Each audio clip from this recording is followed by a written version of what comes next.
Banyak pertanyaan memang yang terlintas di benak masyarakat ketika mendengar rencana pemerintah untuk melakukan impor vaksin untuk bisa menyelesaikan pandemi corona ini tentunya. Kalau tadi kita sudah tayangkan dalam kabar tersebut bahwa rencana pemerintah awalnya adalah minggu kedua di bulan November, tapi kemudian Luhut Binsar Panjaitan juga mengumumkan bahwa rencananya juga akan mundur. Sampai kapan mundur ini? Ini kita masih menantikan, nanti kita akan dapatkan keterangan dari pihak pemerintah apa penyebab mundurnya dan sebenarnya ada vaksin jenis apa saja yang akan didatangkan ke Indonesia. Bagaimana masyarakat bisa mendapatkannya? Untuk bisa membahas hal ini kita sudah bersama tentunya dengan Dr. Faris Nurwidya selaku dokter spesialis paru. Assalamualaikum warahmatullahi wabarakatuh. Selamat malam, dokter. Waalaikumsalam warahmatullahi wabarakatuh. Selamat Sehat? malam. Kabar baik, terima kasih. Alhamdulillah. Dan juga ini sudah bersama kita epidemiolog Pak Diki Budiman dari Griffith University, Australia. Selamat malam. Selamat malam Pak Diki. Bagaimana kabar, sehat? Dokter Arik. Baik, saya sudah bersama Dr. Faris di sini. Ya, dan juga ada Mas Dhani Amrul Ihdan selaku tenaga ahli utama KSP yang nanti juga akan bergabung bersama kita. Tapi kita akan mulai dari Dr. Faris dulu. Dr. Faris, bagaimana melihat pemerintah ini?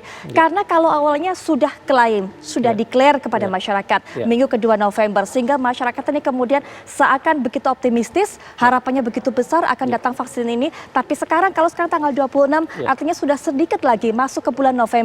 Kemudian masuk ke minggu 2 November. Pihak pemerintah pun mengumumkan bahwa rencananya ini akan mundur dan tidak jelas sampai kapan vaksin ini akan ada. Terus terang justru masyarakat ilmiah jadi profesi kesehatan yang agak kaget dengan launching November itu. Karena sebenarnya sudah diprediksi dari awal, kita ini kan masuk uji klinis fase 3 di Bandung itu memang terlambat 1 bulan dibandingkan Brazil, Turki, Chili gitu kan, sama Uni Emirat Arab. Jadi kita sebetulnya memprediksi bahwa analisa interim dengan 540 subjek yang ada di Bandung itu mungkin baru bisa Desember 2020. Kalau mau total analisisnya mungkin di Maret 2021. Nah, sekarang kita lihat problemnya, WHO hanya memberikan izin kepada regulator izin makanan obat di suatu negara, dalam hal ini adalah POM, kalau izin untuk emergency use authorization. Nah, di situ memang beberapa kriteria telah terpenuhi. Artinya sebelum Badan POM sudah bisa mengeluarkan emergency use authorization. Tetapi ada satu syarat yang belum terpenuhi oleh Indonesia, yaitu bahwa sebagian subjek pada uji klinis fase 3 harus ada follow up atau disebutnya 2 bulan pasca injeksi. Itu belum ada.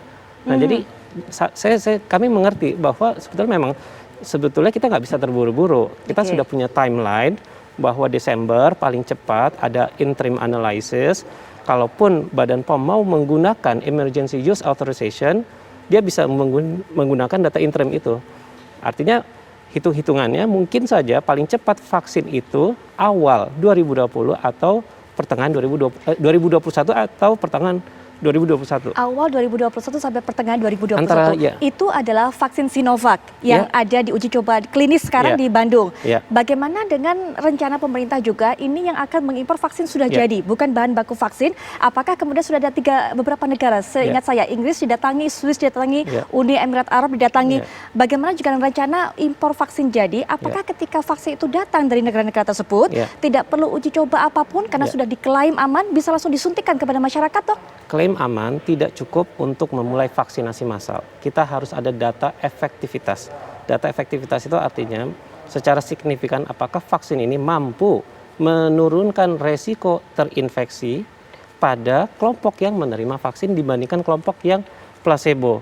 Jadi itu salah satu indikator. Indikator lainnya misalnya apakah kita punya data seberapa lama antibodi protektif itu immunoglobulin G itu bisa bertahan dalam darah subjek yang menerima vaksin. Nah, sekarang data itu masih terus dianalisis. Jadi kita belum punya alasan yang cukup soal efektivitas. Kalau soal safety, uji klinis fase 2 sudah memperlihatkan ada.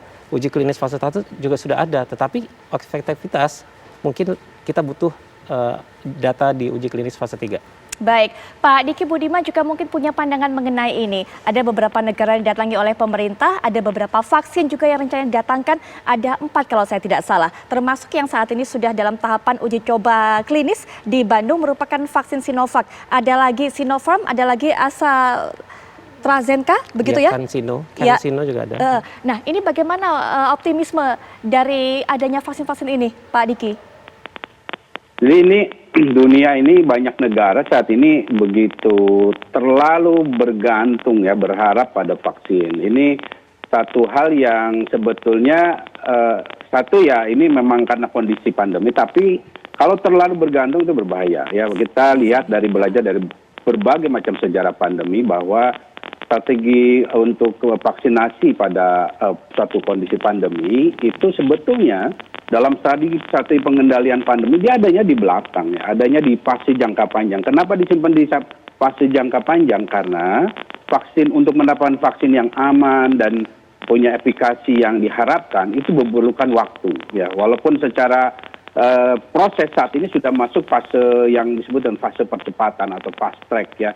Tapi tetap itu dalam kondisi hierarki dalam satu pengendalian pandemi dia adanya di belakang. Dan ini artinya saya mengapresiasi sikap pemerintah yang tidak terburu-buru ya dan mendengar masukan para ahli dan berbagai termasuk dari IDI juga ya bahwa keputusan ini harus betul-betul diambil berdasarkan sains ya, dan berartinya dari sisi terutama aspek keamanan. Jadi walaupun pada fase 1-2 aspek keamanan ini ada, tapi riset statistik dari riset vaksin penyakit menular membuktikan tetap ada potensi pada fase 3 ini muncul aspek keamanan, isu aspek keamanan yang tadinya tidak muncul di fase 1 dan 2. Itu sebabnya perlu sekali kita menunggu hasil ya tanpa diburu-buru pada fase uji klinis fase 3 ini. Dan ini yang saya tekankan lagi bahwa jangan sampai karena bergantung pada vaksin kita melupakan strategi yang sebetulnya sangat fundamental, yaitu strategi diagnostik ya, testing, kemudian pengendalian pandemi yang di sini ada tracing, ada isolasi karantina. Jadi ini yang jangan sampai terlupakan. Dan ingat, sejarah terakhir terkait bagaimana mencapai herd immunity, kaitannya misalnya dengan epidemi Ebola. Ebola ini walaupun sudah ada vaksin yang efikasinya 90% loh, dan aman. Tapi ternyata tidak bisa. Ebola itu berdasarkan riset terakhir tidak bisa menyelesaikan epidemi Ebola dengan program vaksinasi. Karena apa? Jadi untuk mencapai strategi herd immunity itu ada 3 hal yang harus dipenuhi. Pertama tentu mendapatkan vaksin yang aman ya. Dan selanjutnya mungkin saya ringkaskan jadi 2 lah. Selanjutnya ini ada 3 hal yang harus digandengkan nih. Pertama adalah angka reproduksi, ya, kemudian efikasi dari vaksinnya, dan terakhir ada coverage dari vaksin. Jadi 3 ini adalah ada rumusnya nih. 3 ini harus jadi diperhatikan nilai atau value dari masing-masing ini. Dan ini artinya kalau bicara dengan angka reproduksi ini, artinya kita nggak bisa nunggu saja vaksin tanpa ada satu upaya. Karena kalau angka reproduksinya tinggi, itu akan kasusnya seperti Ebola, tidak bisa selesai dengan vaksinasi. Angka reproduksi Ebola itu 4. Jadi 3 ini artinya memerlukan strategi testing, ada segala macam untuk melandaikan kurva dan menurunkan angka reproduksi number. Baik Pak Diki, jika kemudian tidak bisa bergantung kepada vaksin, kemudian apa yang harus dilakukan? Nanti kita akan bahas mengenai hal ini. Tapi sebelumnya kami akan ajak Anda dulu pemirsa untuk bisa melihat data dan fakta mengenai vaksin-vaksin ini yang rencananya diimpor oleh pemerintah. Salah satunya adalah vaksin AstraZeneca yang sempat tadi akan saya katakan. Ini merupakan vaksin Sinovac. Kemudian juga vaksin Sinopharm, Anda bisa lihat statusnya bagaimana saat ini. Kemudian ada vaksin CanSino. Vaksin CanSino ini juga merupakan vaksin Cina, begitu ya dokter ya. Kemudian juga diuji kliniskan di Uni Emirat Arab.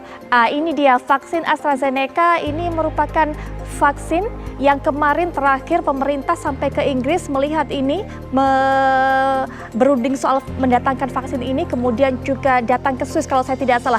Nanti saya akan bahas mengenai vaksin-vaksin yang rencananya akan didatangkan ke Indonesia. Nanti akan bergabung kepada kita tentunya juga Mas Dhani Abdul Ihdan, tapi sesaat lagi kami segera kembali.